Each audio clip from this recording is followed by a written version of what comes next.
Hey everyone, this is Clarinetgamer here, back with another gaming review. I know it's been a while since I've done a gaming review, basically because I've been a bit busy like this past week, like with college and stuff. But without further ado, I'm gonna get on with my gaming review. You can probably guess that I've done Crash Bandicoot games over the past few weeks. So here's another one. Ta-da! Crash Bash. Now, basically, yeah, I'm actually in the middle of playing this at the moment, as you could probably know by my gaming videos. So, I thought I'd give this like a review to basically sum up my thoughts on this game, even though I've not exactly finished it yet. But once I'm onto the final part and stuff, which should be soon enough, depending on how I get on in the platinum relic challenges, once I get on well on them, it might my final part might not be until like a long time, but if I don't get on very well on the platinum relics, the final part may be sooner rather than later. But the plot of the game is as follows: Aku Aku and Uka Uka are basically arguing about who's better, good or evil, and basically Uka Uka wants to fight like to solve the differences, but Aku Aku says that the ancients would not allow it, and there can be no malice between them. And basically, Uka Uka proposes a contest between good and evil, and that Aku Aku's players compete against his, and Aku agrees. And basically, Aku Aku summons Crash Bandicoot, and Uka Uka summons Cortex.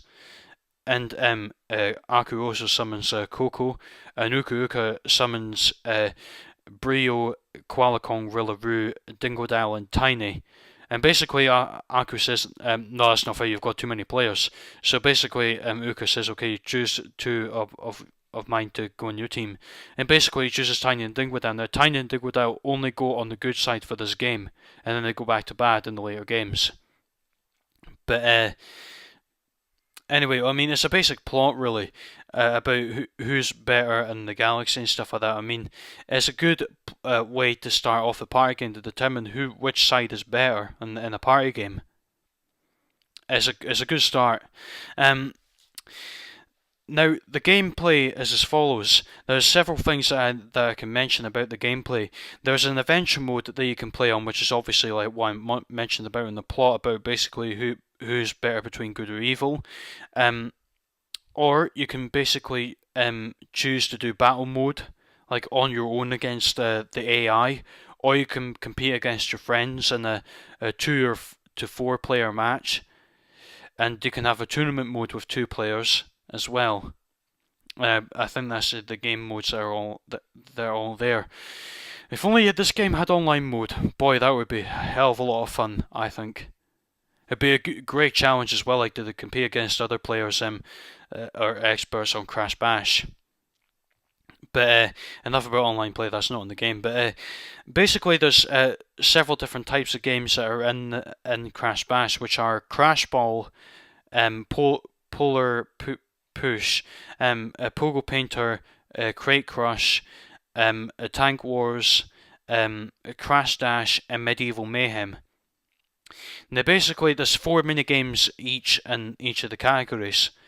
So, for example, like the Crash Ball one's like basically you've got to defend your goal and basically win until you're the last person standing. And Crate Crush is arguably, I think, my favourite minigame of all time, like where you just basically hit your bonus with stone crates, TNTs, and not nitros because you can't pick them up because they'll explode if you touch them, and blow them up with nitros as well. And basically, you could blow up the nitros if you're standing near them, and you could take away a lot of their health. But all in all, I think the gameplay is really solid. Yeah, I forgot to rate the plot. But I'll basically explain, like, I'm a good character just now in Crash Bash, which is Crash Bandicoot, obviously. And basically, I did skip the ending because it just jumped, like, consistently. I mean, it was still on 30 frames per second, the normal frame rate in, like, the PS2 or PS1 versions, like, when you're playing it on the PS1 or the PS2. But see, when you're playing it on PS3, the audio like is still the same, but the video just completely goes faster, like double the amount of speed. That's the problem I have with this game on the PS3. Like the frame rate just does not match. And the game at some points during the PS3 can just slow down at points, and it can go very fast. That's one of the major problems I have with this game when I'm playing it on the PS3. But when I play it on the PS1 or the PS2, it works very well, and the frame rate is just as normal for both video and audio. So basically, I would give the gameplay a solid 4 out of 5, purely because of the fact of the frame rate and stuff. But the plot, I would give it like a 4.5 out of 5. And basically from there, the graphics, now they're basically, I think they're definitely improved, obviously, like from Crash Team Racing and stuff, but or they may just be the same. Because it's like, now this game was not made by Naughty Dog. It was made by Universal. Universal still made the game, and Eurocom Entertainment Software, even though they're not very well known, they made Crash Bash. And the only other game I've played by Eurocom on the PS1 is Disney's Tarzan. I remember playing that when I was younger, but I might actually do a review of that, like maybe in the not too distant future. But moving on about Crash Bash. Now the graphics are really good, I think, and especially like when it's all smoothed out on the PS3, the graphics are just that much better. And especially when it's in full screen, because like on the PS2 or PS1, you just have it all like not really smoothed out. It's all like jaggy along the edges, and a small screen, obviously. But when you're playing on an HD TV, it's a better picture. So for PS3 purposes, I would rate the graphics 4 out of 5, and for the PS1 or PS2 graphics, I would rate 3.5 out of 5.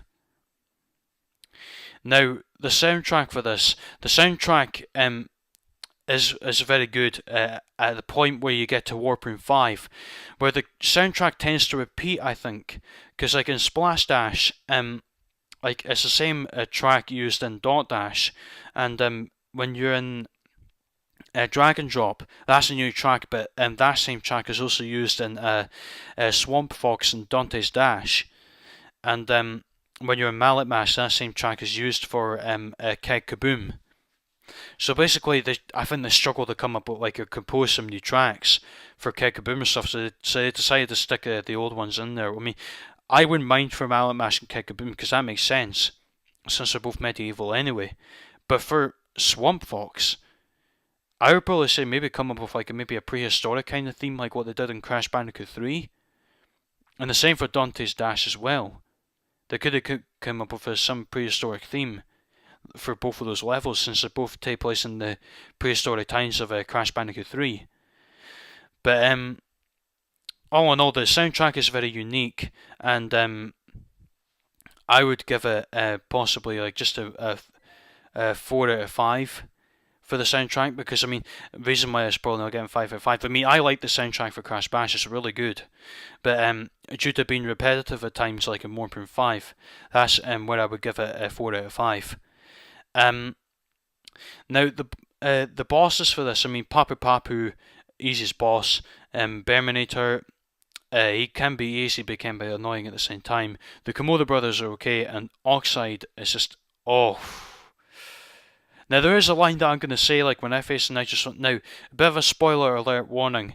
In my last part for Crash Bash, I'm planning to actually show off the final boss one more time, just to like as a closing off to the adventure mode. And basically after I'm done with that, I'll go into another game, and then I'll come back with Crash Bash with the tournament modes. But all in all for this game, I would rate this game, I think, overall. Now, in fact, before I go on to my overall rating, this just came to me. The AI in this game, and I'm coming back to the gameplay here, the AI in this game is just ridiculous. Because I see when you're playing on trophy mode, like on the adventure mode, like the computers are ridiculously easy at times. Because like for example, they keep letting in the balls in their goals, and I'm like, okay, this isn't really a challenge. This is just too easy. But when it comes to the relic challenges, for example, the gold relic, that's a good challenge. But see, when it comes to the platinum relics, they're extremely hard. I'm not kidding you. Like, I mentioned before in my commentary for the Keg Boom, like I was so close to getting the Platinum Relic one for Crash Ball until the very last minute I just lost my last goal to Cortex when he had one goal left as well. I was literally like just an inch close to winning the Platinum Relic, but that just had to happen. But I did my best on that one, but I did survive. I won 2 trophies in a row, but I failed to win the third one. But basically, the AI is probably what makes the gameplay, I think, 3.5 out of 5. I think I did rate it 4 out of 5 before. Or if I know, 4.5 out of 5 I rated that, yeah. So I will give that 4 out of 5. Purely because of the difficulties of the AI, I think are just ridiculous.